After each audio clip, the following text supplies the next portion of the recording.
Brown's neighborhood. Boy, it's a special day. Man, we got somebody special in the house today, see? He came on down here to Brown's neighborhood. If all y'all got to do is take a look at him, that's Rodney. Bernell. Boy, this man got a story for you. But let me just tell you a little brief about him. He grew up over there on the east side off Compton Avenue. See, most of y'all may not know about the east side because it's deep east, almost to Southgate. You know what I'm saying? Played ball over there at Roosevelt Park under some tough coaching. Then he went on and got into some things. But Rodney got himself together later on in life, began to become a massage therapist. And I want young men to know that they can do this. He became a massage therapist and began to travel the world just on being a massage therapist, working at big universities, Power Fives, USC, UCLA, also working with professional soccer teams, of helping high school kids. And it just get even broader than that. But that's just giving you a glimpse of what his beginning started like when he was over on the east side, and then moving on up to when he got older and became, a whole lot of people know him. Believe me, every time I look at something, somebody know him, I'll be like, man, what did this dude do to get to know all these people? We're going to get into Rodney's life a little bit. Rodney, where did you grow up, man? Thank you for having me, Mr. Daniel Brown, yes, on the Brown neighborhood. It's been a blessing, man, and thank you for giving me this opportunity. I grew up on the east side of Los Angeles, which we call the bottom of kind of Compton Avenue and between Florence and Gage. Yeah. My mom stayed on 67th. Originally, we was on McKee Street, and then my mom moved to 67th Street. I grew up over there. I went to Miramani Elementary School. I went to Edison. I went to Southgate for a year. You did? Yeah, I went to Southgate for a year. Man, Coach came I went there for a year, Rodney. Yeah, Coach came and kind of recruited us over there from Roosevelt Park because it was the Lee Boys. Right. Lee Boys, which opened up the door. I went over there for a minute, played basketball, but eventually I left because we had these things where you got a pass if you went to a certain school. So I ended up going to Southgate through ROTC. Man, wait a minute. Stop that time now. Man, look here, man.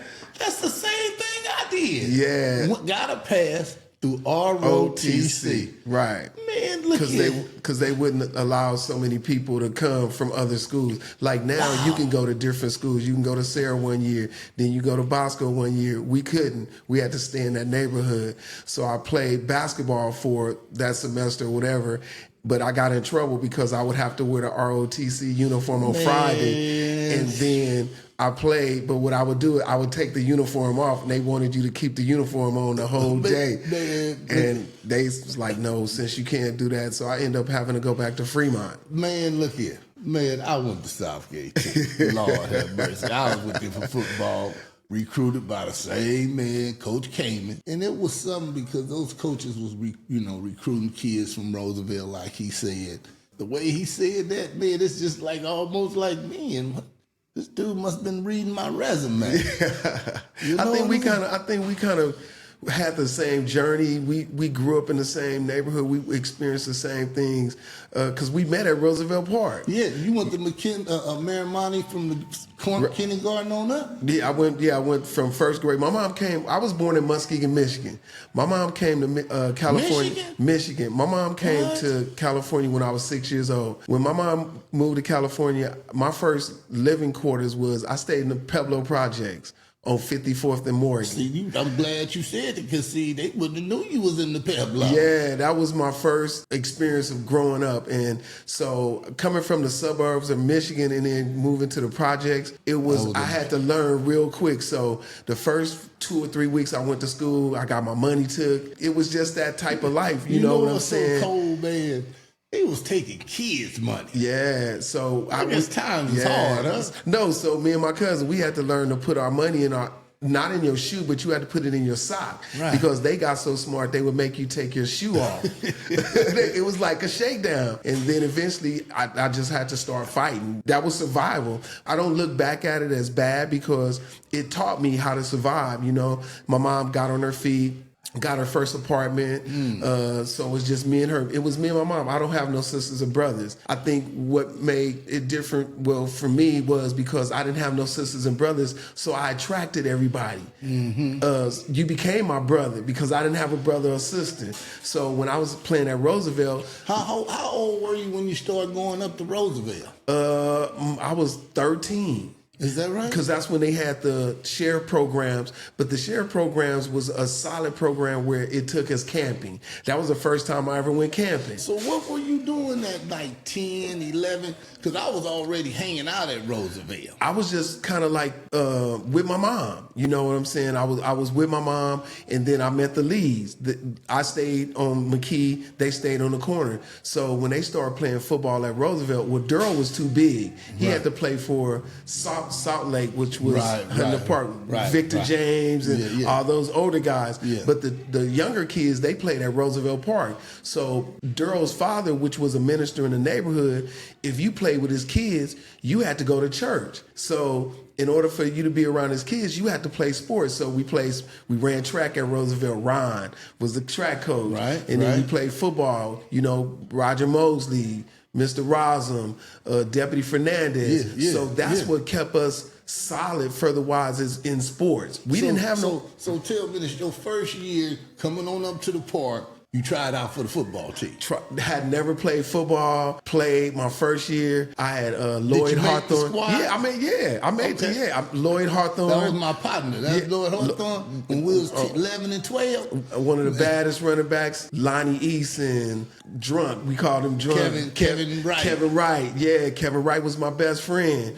And so because playing against those guys, you had to get your game up. You better. They made you get your game up. And so we came across, building a friendship and stuff like that and moving fast forward. After I left Roosevelt, I got into high school, played a little sports or whatever. We're going to slow it down. I'm sorry. Slow it down, Rodney, because you're moving like a freight train. I'm sorry. So you played under Roger Mosley. Yes. Roger Mosley played on Magnum PI, if anybody don't know that. Roger Mosley played on Magnum PI for about, 15 years. Something like that. Yeah.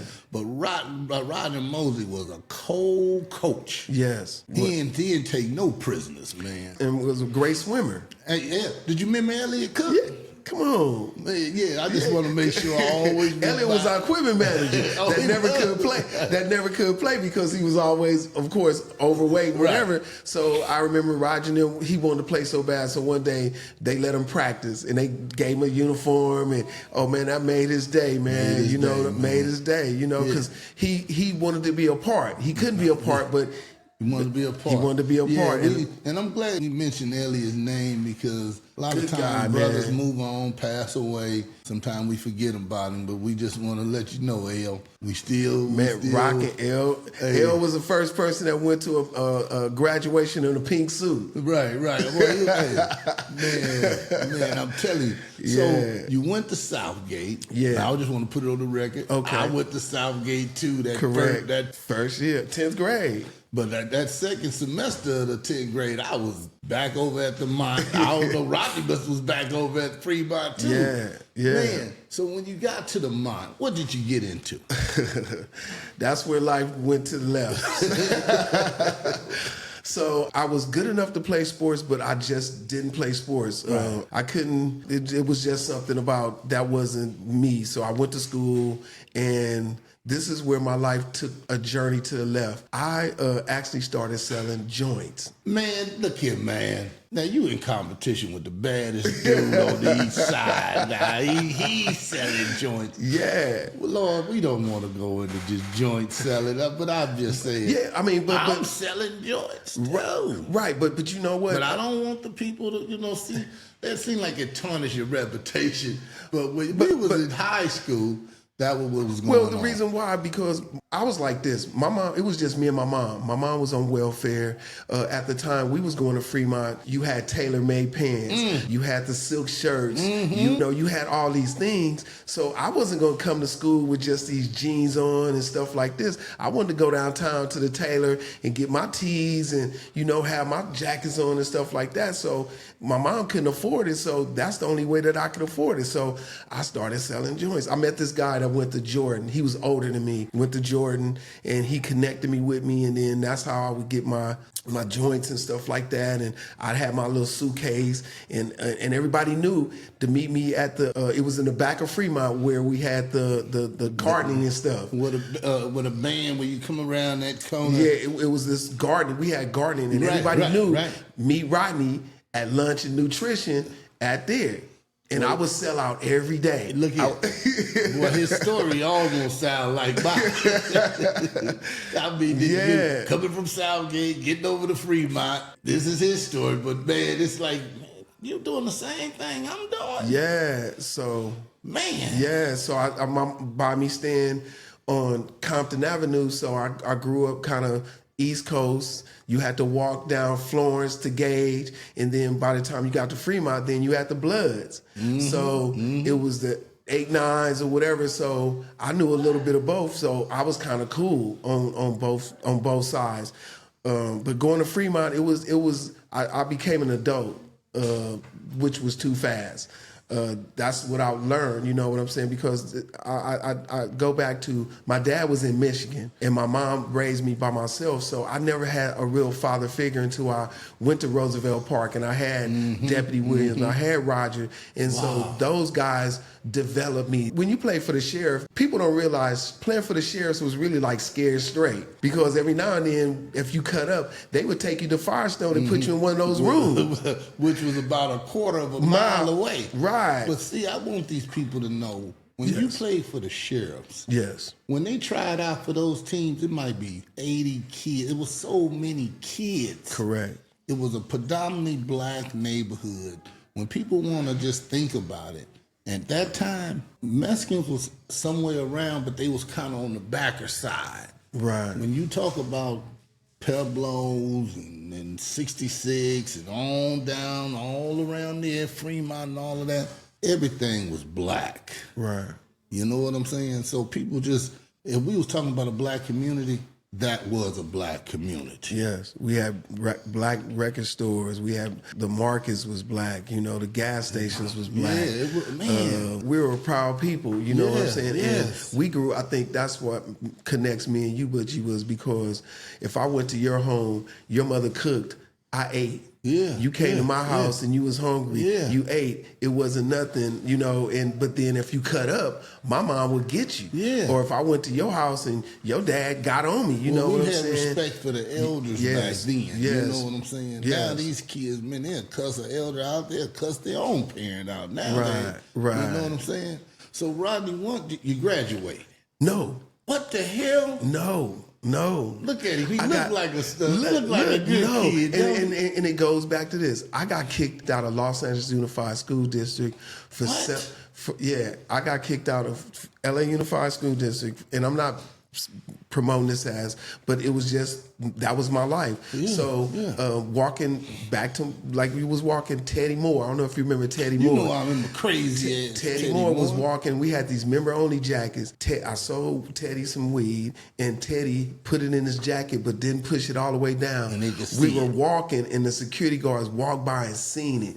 When they seen it, they asked him, "What is this?" And they took it, and then they took us to the security office. When they took us to the security office, I had like 80-some joints, man, rolled up. Look here, I had competition. Yeah, he didn't know I was his competition. Yeah, man. Now I wasn't the only one. Yeah. So it's real. It's life, and that's why I try to talk to these kids now that I work with and let them know, like, no, I understand your circumstances, I know your situations, but here's a different avenue that you could take. Don't take the avenue that I took. So I took the hits for you. I bumped my head enough for you. So it's going to lead to prison, death. Those are only two options. And so by me getting caught like that, they kicked me out of all LA Unified School Districts. So I never graduated. I never graduated. What did you do once you got kicked out? Now here's a kicker. So fast forward in just a little bit. So after I get out of high school, you had to work or whatever. So my mom worked for LA Unified School District. So I got my GED. Now check that out. He get kicked out of LA Unified, and his mama worked for LA Unified. Wow. So she was like, hey, you know what I'm saying? Life happens or whatever. My mom worked at Miramani Elementary School. She got me in. Right? My mom retired from Miramani Elementary School in food service. So she got me in the LA Unified School District. I started as a cafeteria clerk, taking applications for lunch programs. And then I worked as a teacher's aide, working with the kids playing kickball. Then eventually I got hired as it was a custodian, but they called it building and grounds Time out one more time. I worked as a building and grounds worker too. Man, we twins. God, no. I worked for Paramount Unified as a buildings and grounds worker. Yeah. Man, it's just amazing that to hear when he said they stopped calling it custodian. Yeah. And start calling it buildings and grounds. Just to put on the record, young men, y'all can go to a nice school class, take up buildings and grounds worker, get your little certificate or whatever, now, time to move on. So it's been a long time. I might not know exactly how I go now. It's still kind of the same. But you can become working for the LA Unified, Paramount Unified, whatever it is, get that certificate at night or whatever, how that go, I don't know now. And you can become an employee for the LA Unified School District. Just putting that on the record. Yeah. Not only buildings and grounds, but you could be HVAC. They have so many opportunities. And I think what was afforded to us was that we were taught that everybody wasn't going to go to college. Everybody wasn't going to play sports. So we were taught to get trades. So you became an electrician, you became a plumber, you became these things. So by me getting into LA Unified School District, I stayed there, worked for so many years or whatnot, and just like, oh, this isn't it or whatever. I got out of LA Unified. And I'm so glad you said that, because these youngsters are just thinking you just got to go to college. You can go and get these trades and be successful and make a really, really good living. So, Rodney is hitting on some hell of a point. And all those things that we're talking about now are in demand right now. Plumbing is never going to go away. Look at all those houses that just got burned down. They need plumbers. They need people to build those houses. They need people to lay concrete. They need people to come in here and electricity. Man, you would always have a job for the rest of your life. Man, you hitting some key points just saying what's in demand. Yes. It's just hitting everything on me. I'm like, God, dog, boy, you saying some good stuff, man. Yeah. So, Rodney, after that, how long did you stay at the LA Unified? I stayed approximately maybe like 7 years. Is that right? I got out. I went into the medical field for a while or whatever, and then I got injured. After I got injured, I was able to take a class. It was either medical assistant or massage therapy. For some reason, God just said, take massage therapy. But I was always someone that people would say, hey, my shoulders is hurting, this is hurting. And I would just go and kind of massage their shoulders, and they would be like, oh, man. Quick question. Yes, sir. You went into massage therapy. Yes. So did you grow up in the church, just to know it, put it on the record? Did you? Yeah, I grew up in the church because remember starting off when I was growing up with the Lee family, we had to go to church. So they went to this church on Broadway, and it was a Church of God in Christ. Mm-hmm. So that's where I understood and knew about the Holy Spirit and getting filled with the Holy Ghost and stuff like that. And as a kid, we made fun of that because it was fun. It was like laughing, like, look at these people, so whatever. When did you stop going? I didn't stop going. I would just periodically show up. You know what I'm saying? Right. Because my mom was a firm believer. She went to church on Sundays. You know what I'm saying? So that was always my protocol. You remember, you was in high school walking around with that bag. Yeah. Or that briefcase or whatever. Right, yeah. Like he was a real student, They thought he had I was a books. businessman. No, Oh, man, I was I a love it. businessman. You know, I mean, even the thought of doing what I was doing, it taught me about money. It taught me about business. Yes, it taught me how to conduct myself. I wasn't flamboyant with it. Right. So fast forwarding as I became a business owner in my massage therapy. Hold up. I want to know that. Now, you growing up at the mall. Yes. Did you go to any after prom? I was a party guy. I got best dancer Hey, look at at- Edison. look at- I got best dancer at Edison Junior High. Look, hello. When he said he was a party guy, he Yeah. was number one. Yes. We gonna get to that. Yes. We made it. So it started early. Yeah, it started early because here it goes. I grew up fast. I was going to the Carolina West at 16. Wow. Carolina West because I had a friend that went to the Army and came back and gave me his military ID. I took the ID and went. Remember back in the days, you can go to the photo booths and take a photo, right? And so I stood there. I took his ID. I cut the picture out and I put it in his ID. So when I went, they never questioned military ID. As soon as they seen military ID, they would say, "Come in, Come on in." And so I was in there with adults at 16, 17. So I regret it in a sense because I grew up faster than what I was supposed to. Well, I'm part of that too. Wow. Yeah, So you did go to the after prom. I went to prom. I went to after prom. See, I want to say something that he ain't really elaborated on. When he said these kids back in high school was wearing tailor-made clothes. And when he say tailor-made clothes, that means they go down, buy the material, take it to a tailor, and this man makes your clothes for you. These kids is in high school, and they know if you got on tailors or you just got on some regular clothes. Especially when it was a dance or something going on. You know what I'm saying? Just imagine that kind of pressure back in the 80s. These kids today ain't even thinking about a tailor-made nothing. Right. And we was talking about tailor-made clothes. This is what people that was in power doing, getting their clothes made and doing all of that.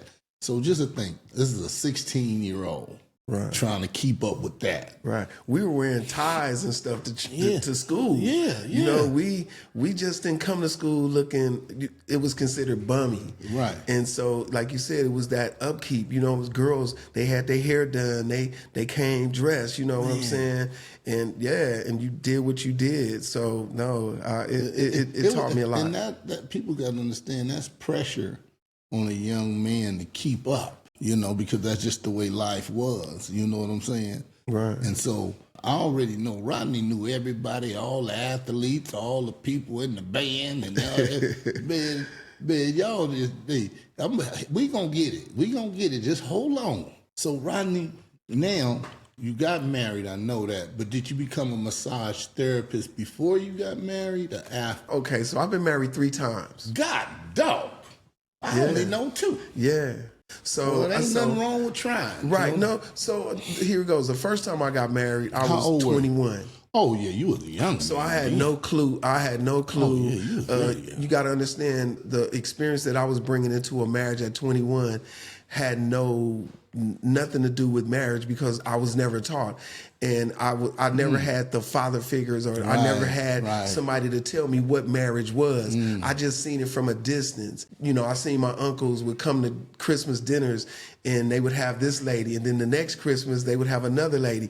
And then you would come and you'd be like, hey, and you about to say some other lady's name and your uncle was saying, that ain't her, that ain't her. So when you seen those kind of things, like your uncle always dating another woman and, your uncle's doing this and, and we was always taught to, don't be no punk, don't let nobody talk to you. And if a woman ever disrespects you, so in the locker room talk, stuff like that. So coming into my first marriage, I was clueless. So that didn't last. And that's when I had. How long were you married? I was married for like a year. A year? Yeah. But I'd already had my first son. By her? No. How old were you when you had your first child? I had my first son at 18, just coming out of Fremont. Boy, that let you know that boy was busy. So if he had it at 18, Yeah, he might have started having sex At 50. Well, no, but I told you I was at the clubs when I was what 16 and 17. Yeah. So I was around adults. Boy. So going back to like, we're out there. It was like he's out here, you know what I'm saying? Right, He's right. this young kid. He don't look like no kid, because I was kind of looking like a little manly, Yeah. had a little peach fuzz. So it's all good, you Yeah, know what I'm right, saying? right, right. It's all good. So yeah, so I had my first son 19. We came out in 81. My son was born in 81. Wow, man. Yeah. So, man. Yeah. I'm telling you, this is real talk. People want to know. I bet he already putting things in my head. I'm already admit I need to get me a round table and find some of these cats. Yeah. And we talking some real stuff. Yeah. But he got married the first time. I didn't even know at 21. Yeah. So that lasted a year. Right. After that, you moving on. How old were you when you got married the second time? The second time I got married, I was 34. 34. 34. Now hold up. At a certain time, I was out there clubbing too. Mm-hmm. Clubbing hard, but he was clubbing hard to me. Because I'm gonna tell you why. I'm gonna tell y'all why. Every time I went to the club, I seen one of my partners, and that was him. That nigga be getting it, boy. I mean, he would be getting it. I don't care if it was in Carson, on Wilshire Boulevard. The Red Onion. Yeah, I mean, this dude was everywhere. It could Golden be a Thursday. Man, look here, man. It could be a Thursday. If the door was open, if the door was open, I was there. Man, I was there. Man, it could be. I don't give a damn if it was a Wednesday night club. He was there. Yeah. Thursday night club. Rodney was there. Friday, he was there. Saturday, man, and when he be dancing, I was giving it all. I mean, really, because I love life. You know what I'm saying? And one thing I could always say about myself, I never did stuff at 80%. I always went in hard. I mean, in anything I do, and I mean in life, I don't know if that was just God giving me that energy to just say, you know what, never short play yourself in anything. Right. Whether it's for fun or whether it's for game or whether it's for business or whatever. And that's how I approach life now. I don't do anything like lack. So when you got married the second time, where did you meet your wife? I met my wife. I was working for MTA. MTA. So now I had to get a real job. So I'm on here. I'm on Van Ness at Division 5. I met. What you was driving? No, cleaning the buses. That's all okay. Yeah, no, because MTA, you're making money. This is part of what the podcast is about. Yeah, too. yeah. The podcast is inform people that hey, it ain't just when you work for MTA, it ain't just the driver. Yeah, they had all kind of opportunities. You understand what I'm saying? So young men, young women, if you can't drive, you can still get in the MTA doing other things. Yes. So it's just, he's kicking information, kicking knowledge of life, all of these things, all in one podcast. Man, I mean, look here, boy. He lucky. We need to have some some apple juice so people will be thinking like we Shannon Sharp them having apple juice or something. We're gonna add that. Some, you know what I'm saying? We can have some the non-alcoholic chef. I mean, yeah. So you was at the MTA, but did you meet her before MTA? No. So it was her friend. Her friend was a driver. They was hanging out. She came and met her, and then I was like, man, who is this lady or whatever? And so she introduces. We talk or whatever, and we get together. Now, on this marriage, this is when I begin to be a little bit more mature. Were you through with clubbing? No, I was kind of over that part. I was kind of really finding myself. You know what I'm saying? Okay. Because here's the thing, I had to start doing some research of like why was my actions, why was I doing the things, why was I attracted to whatever, and why you was attracted to what? Here it goes. So my dad had kids by different women. So what I did was I looked at my dad, and then I went to my dad's dad. So at that point, getting married for the second time, how many kids did you have? Only had one. You only had one. Okay. Yeah, only had one. So then after that, I started doing research on my grandfather. My grandfather had different kids by different women. Mm-hmm. And so I began to look at myself like, where's this coming from? Where's this energy coming from and whatnot? You know what I'm saying? And so I asked my mom these different questions, and she gave me answers and so forth and so forth. And so it was the DNA of my dad. And then my mom she going to church, doing right by everything or whatever. So as I begin to be married in my second marriage, that's when I begin to be more mature. I begin to take ownership. I begin to hold up the mirror. No, it isn't them, it's me. So what I did was, because you was having some good jobs, good women and stuff, but all that was like, it looked good on the outside, but it was cancerous because it was no commitment. It was no value. It was just the lust because I could do it. You know what I'm saying? And so I don't know if you remember the song "Gigolos Get Lonely" too. Yeah, I remember. I never forget this, Daniel. I had my own apartment laid out, man. All of a sudden I went on this drought. I'm calling ladies up. They ain't calling me back. I'm calling. And so this one lady that I would do anything for. I call her and I'm like, yeah, hey, come on through, whatever. She was like, okay. 1 o'clock, 2 o'clock go by, 3 o'clock go by. No show, right? So I'm sitting in this bed and God was like, this is what's happening. All those ladies and all those ladies that you took advantage of, this is what you getting. No Talk to me just like that. He talked to me just like that. I sat in the bed and I was like, God, I'm done. You know what I'm saying? Like it was a growing up time. You know what I'm saying? Because so what I did was I repented. I said, God, for all the ladies that I did wrong, I'm sorry. You know what I'm saying? And then the ones that I actually could go to, I went to them personally and told them, hey, you know what? It was me. It wasn't you. See, you got to remember this, though. It was you maybe about a good 75%. Yeah. But it was them, too. Now, yeah, but I had to take ownership. Of yourself. And that's what I'm saying. And that's why I when I deal with kids, I make sure that we are able to take care of ownership, because what people don't realize is humility is a humbling experience. So I went through humility because I'm the man. You don't tell me no, and now look at me. Wow. So now, you get ready, you meet her. You working over there at MTA. What transpired from there? How long did you know her before you got married? I knew her for about a year or two, but this is where my downfall went. I started smoking Primos. Before you got married? No, before I got married. You know me, I'm a real cat. Yeah. Was she smoking them with you? Yeah. So who introduced it to who? I introduced it to her. No. But here it goes. But let me share you something. Because here it goes. I still was dibbling and dabbling. What? Yeah, because you have to make money.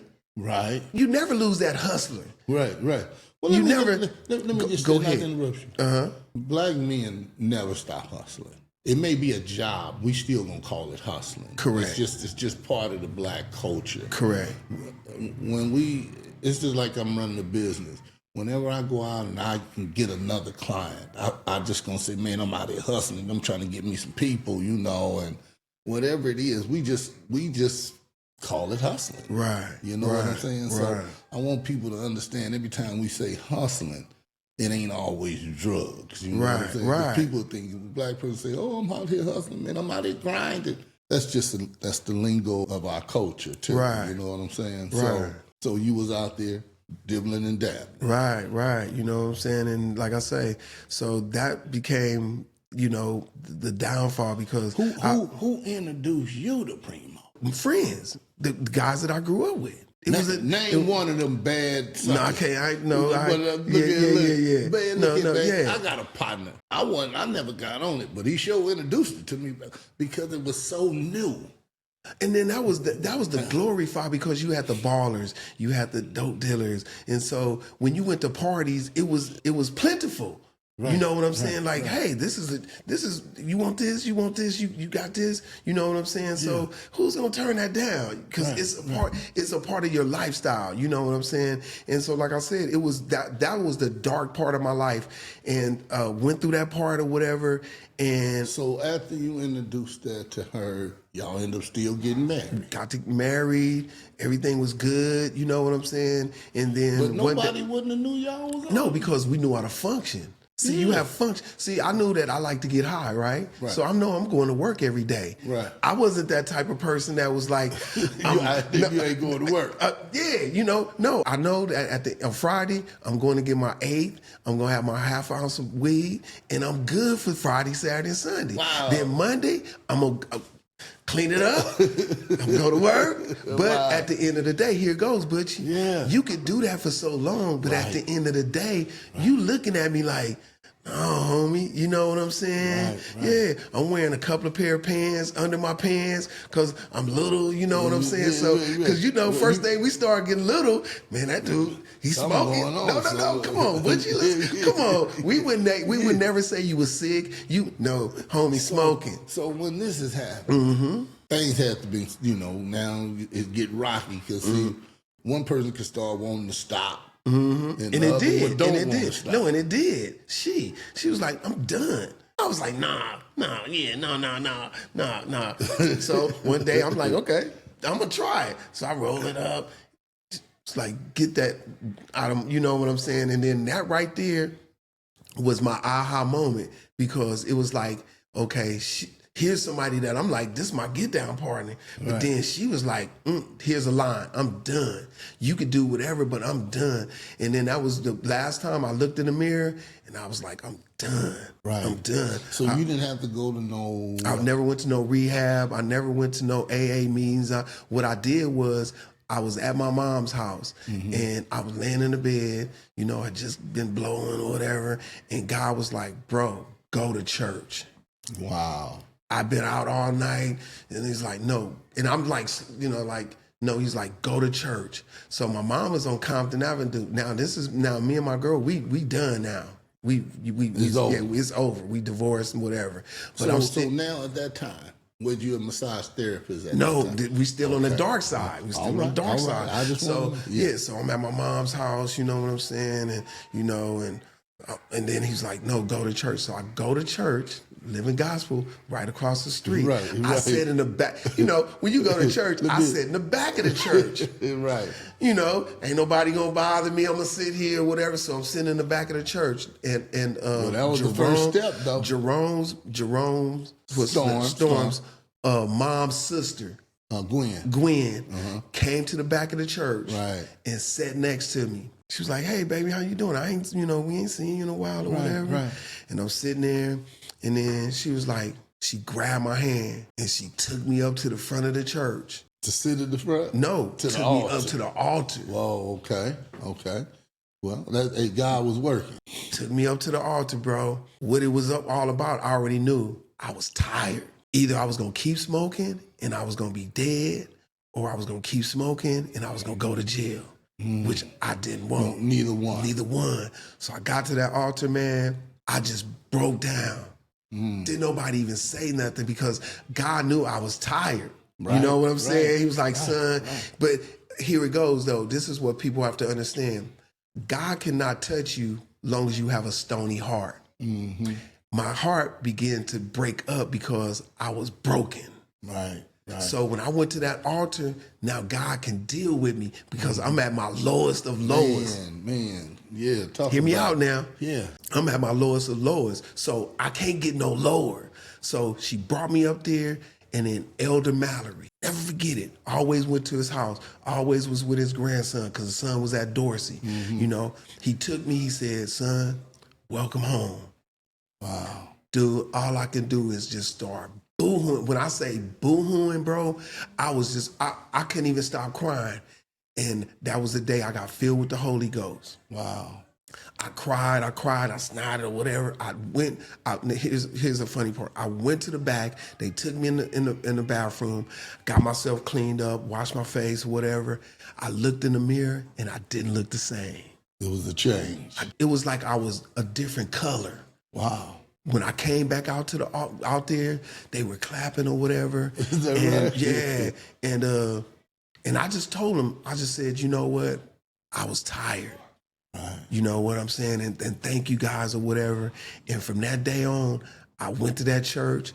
I didn't have no job. Man. Look. Don't start talking like me again. No.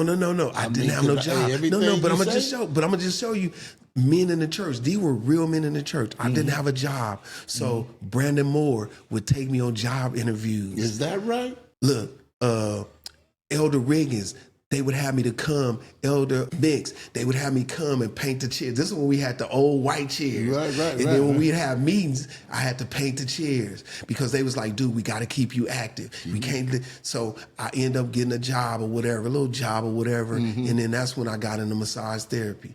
How did you get into massage therapy? What actually say, man, I can do this? You know what? It was just following God because I didn't know.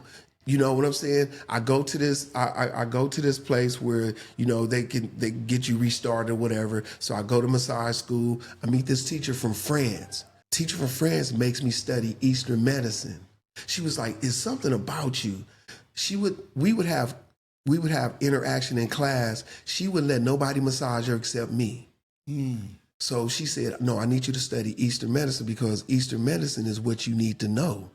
Once I started studying Eastern medicine, it revolutionized my whole process of life because what God was showing me was, because now I'm starting to read the Bible, everything is connected to massage therapy. Overhauling your body can heal itself, eating the natural foods, eating this and this and this. And so once I got into it, I just took off. So I wrote my business plan. I'm not working for nobody. I'm going to do this. I'm going to do this. I'm going to do this. And I wrote it down. And everything that I wrote on that paper, Daniel Brown, has came to pass. Man, I'm going to tell you like this here, brother. Some people will take it and they'll just take it so far. You done took it and you still take it. You still care. You still climbing. Because this is God showed me my purpose. This is my purpose. And that's why I was trying to instill this in the church and different churches, because it's a connection to God. And I think what it is when we're lack of knowledge, you shall perish.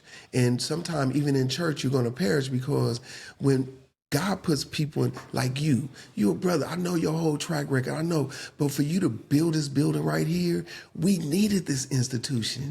Right. Because I did this kind of work for 5 years, working with mentally developed adults. I worked in those schools, and that was brought me joy because they're still people. Right. Oh, yeah. Man, I want to just say this, man, look. Yes. It had to be a lot of God in it, too. There's no way you're going to go on the campus of UCLA and they're going to let a black man on there, you know what I'm saying? No college degree. I ended up getting my GED through massage therapy, but no college degree. I have no AA. I have no master's degree. I have no doctorate. I've worked at the most prestigious colleges, but it was God. And here's the funny part. When people would ask me, like I would go on trips with UCLA and it was like, who are you? Are you the coach? I'm the massage therapist. And they would ask me, how did you get this job? I would always say, God. Man, let me tell you something, man. Just to see you traveling here. Yes. Traveling there. Yes. Just working with the high school kids, helping develop their lives to become big time athletes. Yes. You know what I'm saying? I mean, you big. God done took you in this massage thing and then took you for a ride, bruh. And I'm enjoying it. I mean, I don't care what the people say. You rolling. Yes, thank you. And I appreciate that. Everywhere. I mean, I see everything you do. You have people that support you. Yes. These ladies are giving an event. Hey, we gonna have Rodney there. You know what I'm saying? Yes. I mean, you have a man. And believe it or not, you have a following too, bro. Yes. I mean, just because of who you are. Yes. And the work you're doing. Yes. If it wasn't right, ain't nobody messing with you, especially not no professional soccer teams and colleges, and they not going to want you on the school campuses. Right. If you ain't real with this shit, see what I'm saying? Right. So for this to been going on as long as it's been going on. Yes, 18 years. Man, you know what 18 I'm saying? years. I mean, if a youngster could understand and say, hey, if you really dedicated, you really serious about, even being a massage therapist, here you go. This is a young black man come up out of the black community in the neighborhood and then made a dream come true. Yes, and I just want to share, anybody can do anything if you believe in yourself. I think it's just, you don't have to get validation from everybody. All you have to do is get validation from God. And if you trust God, he'll direct your path. He's been directing my path. And that's all I do is I get up and say, God, use me. Whoever you put me in front of, I'm available. Well, man, I just want to put it on the record. He Yes. bless you with a good wife too. Yes, most definitely. So I'm married again. This is my third marriage, and this is it.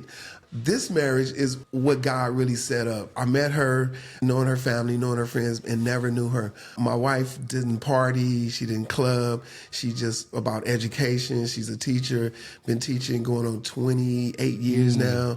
My wife is 50 years old. I got me a young wife.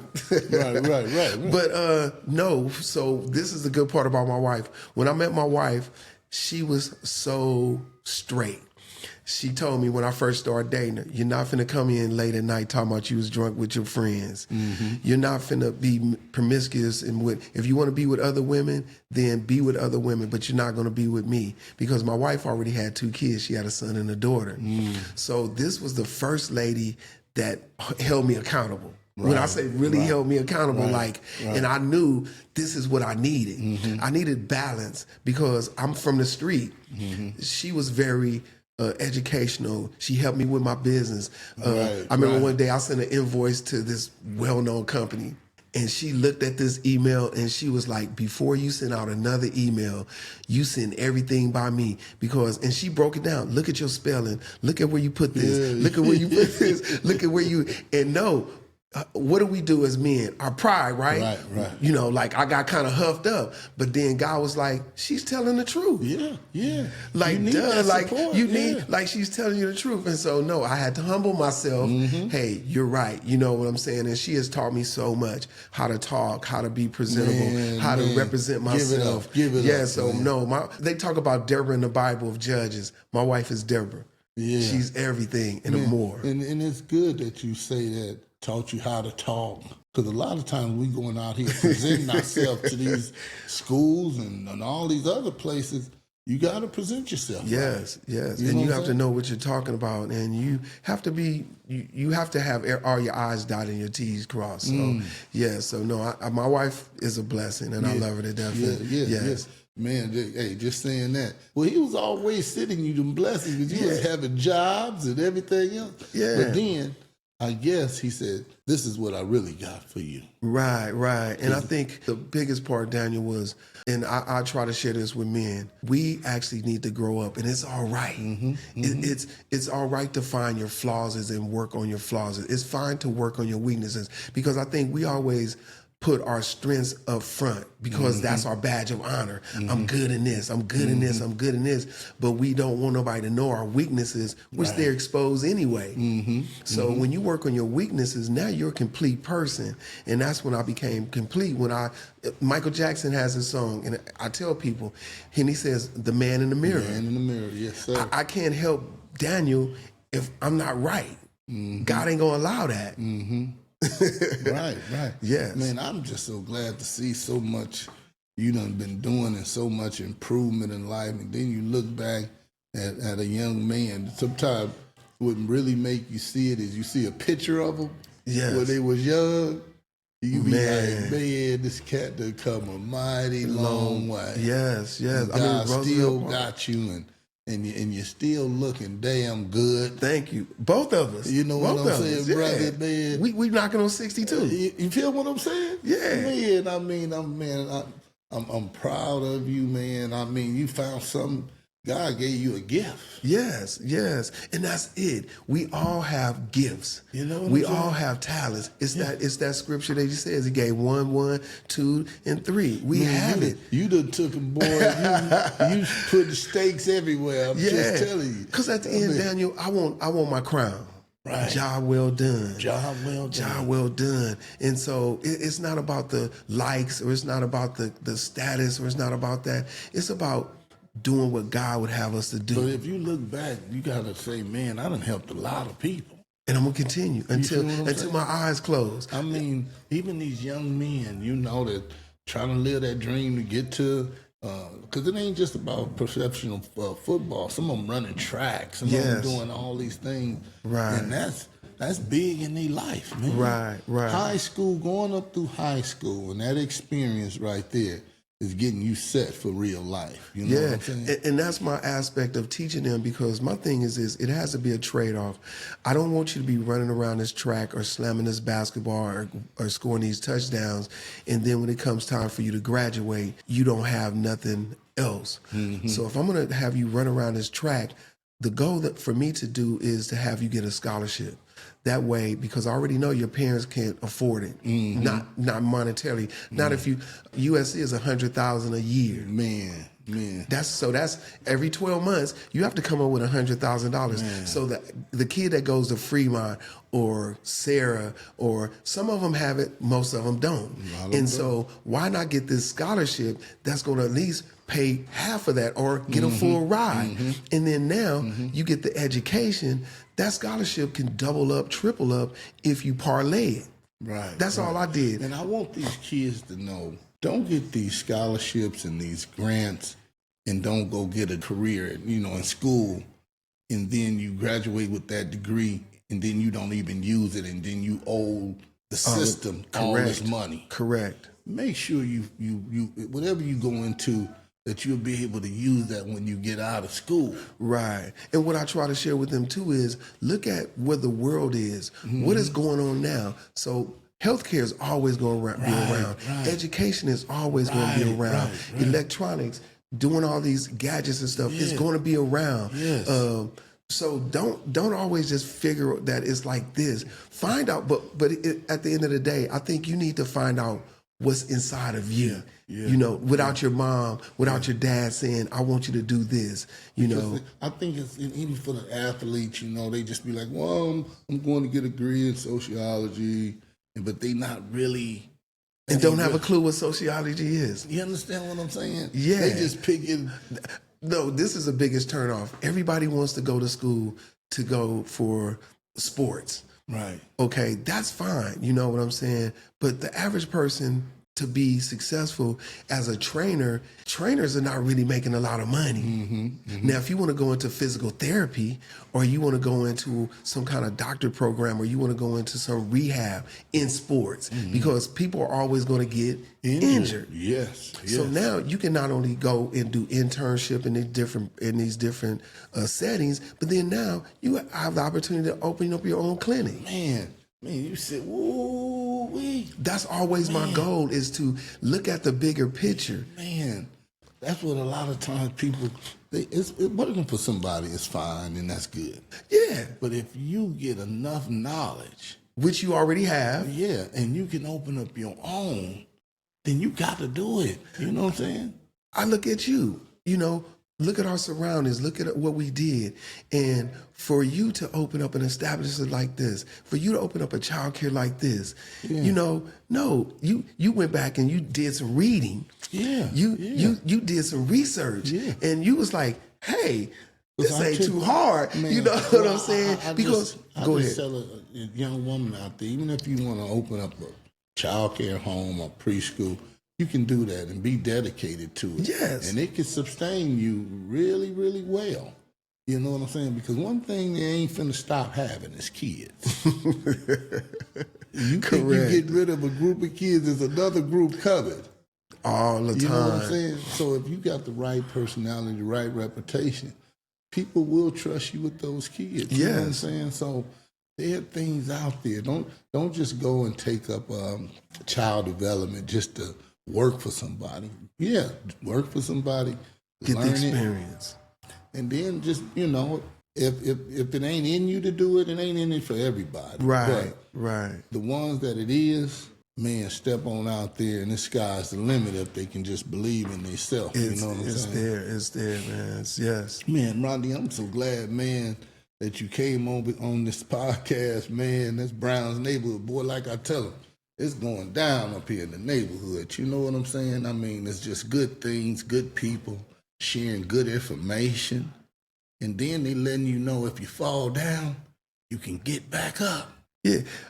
A good brother of mine, his name is Isaac Walker. I never forget when I first got to church, and he told me this, and we've been knowing each other. I've been knowing him since he's a little kid, and he, told me this. He said, if you fall 7 times, get up 7 times.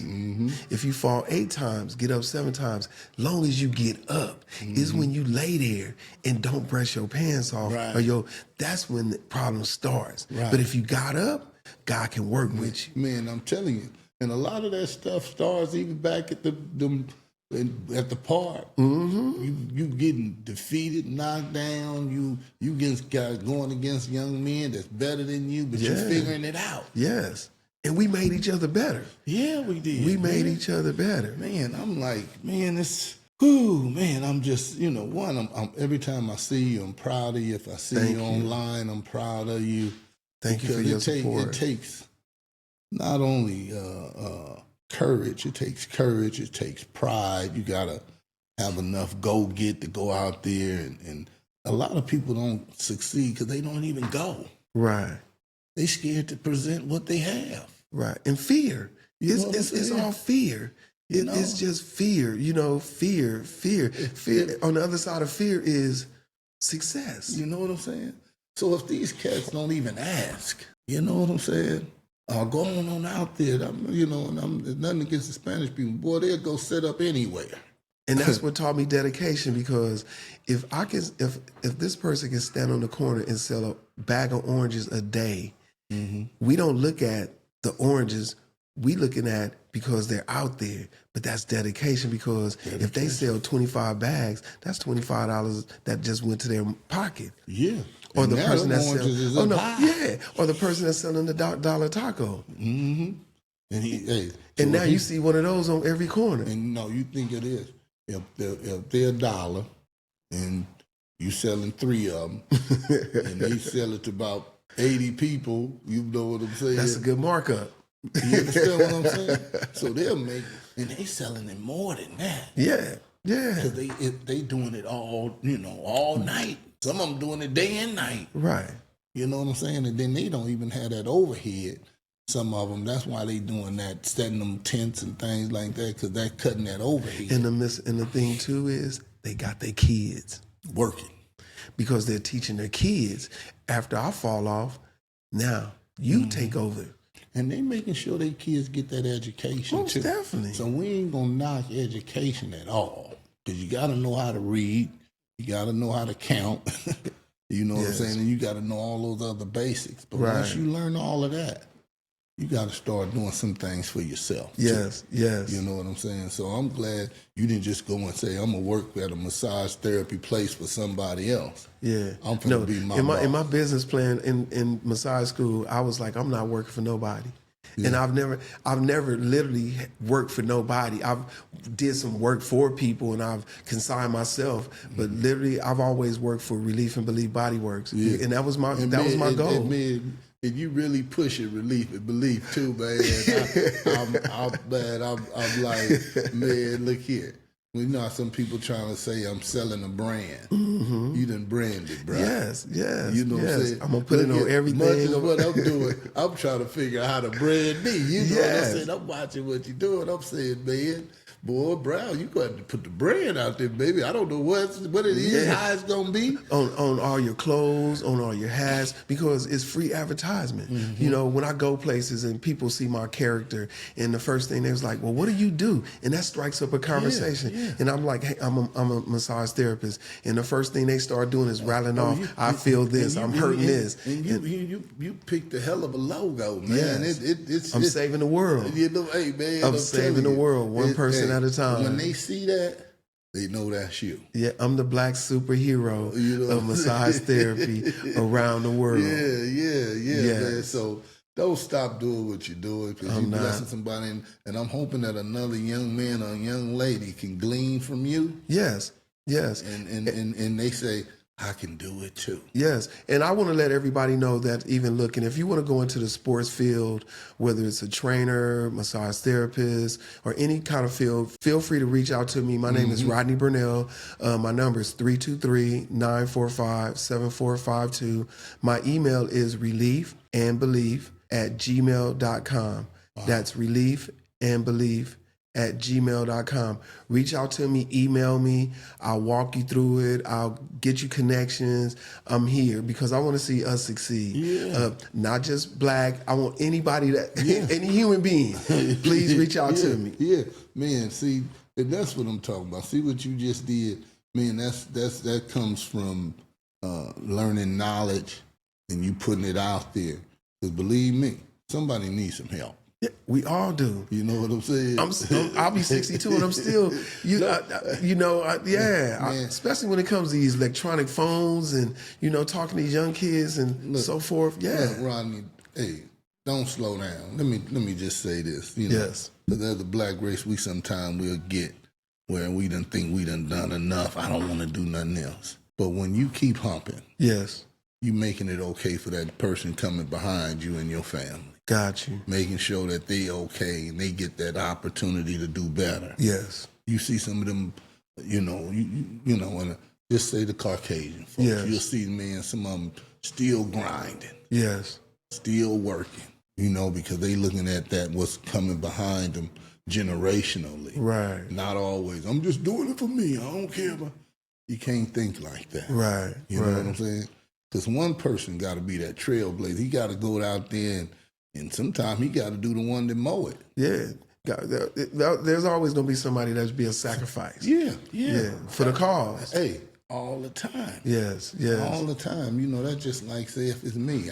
I'm out here, I'm trying to do what I do, but I'm thinking about what's coming behind me. Come on, let's roll. Yeah. You know what I'm saying? Yeah. So, somebody got to help somebody. And I think what we've learned too is learning how to pass the baton the right way. The right way. Yeah. I think because in that 80s dilemma, the baton got dropped. And we want to say it was crack and it was this. But you know what? No, we just stopped being a family. We stopped being a village. See, sometimes somebody's always watching us. Don't ever get to the point we don't think they watching. Somebody done took that and they done did it. We don't know they still doing it though. You know what I'm saying? Yes. Because whatever you do is something that is good, somebody's gonna be out there saying, "Man, I can do that." Yes. I totally agree. We just sometimes we don't get to see it. You know what I'm saying? Yes. But while you out there and you doing what you doing, trust me, bruh, there's a whole lot of eyes on you.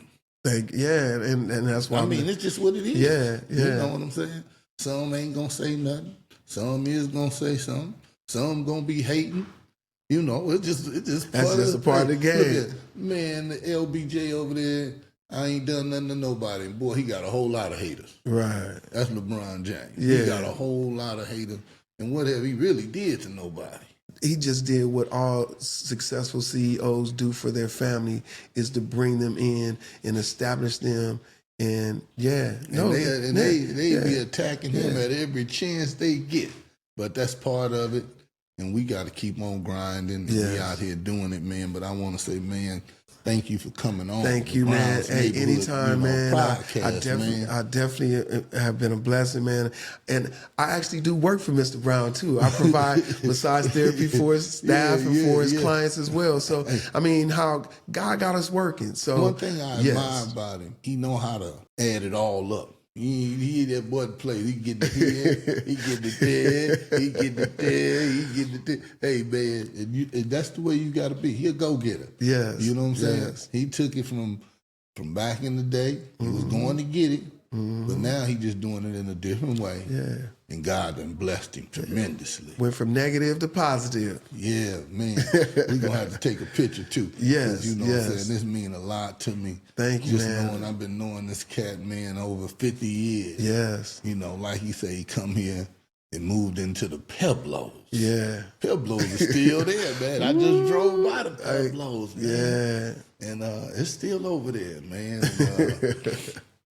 We just don't want to stop, Rodney, man. No. Thank you so much. Thank you again, man. Mr. Daniel. Yeah, man. Thank you, man. God bless you, man. God bless. Yes. Man, and we never thought this would happen. When we were little kids and going through high school and all that, we didn't know we'd be right here right now. I never had no clue. Never had no clue. So God know all these things, and we're going to say this. God, we thank you. Yes, amen. We couldn't do it without you. He know he couldn't do it without you. I know I couldn't do it without you. Yes. And then he put people in our lives to help us. You know what I'm saying? I mean, if it's a friend, it's your wife, it's whatever, they there to help you. Yes. So don't knock good help. You know what I'm saying? Right. Don't be selfish. Don't be too prideful, and just let God work with you. Yes. So until the next time, Brown's Neighborhood, we still here. Yes. Have a good night.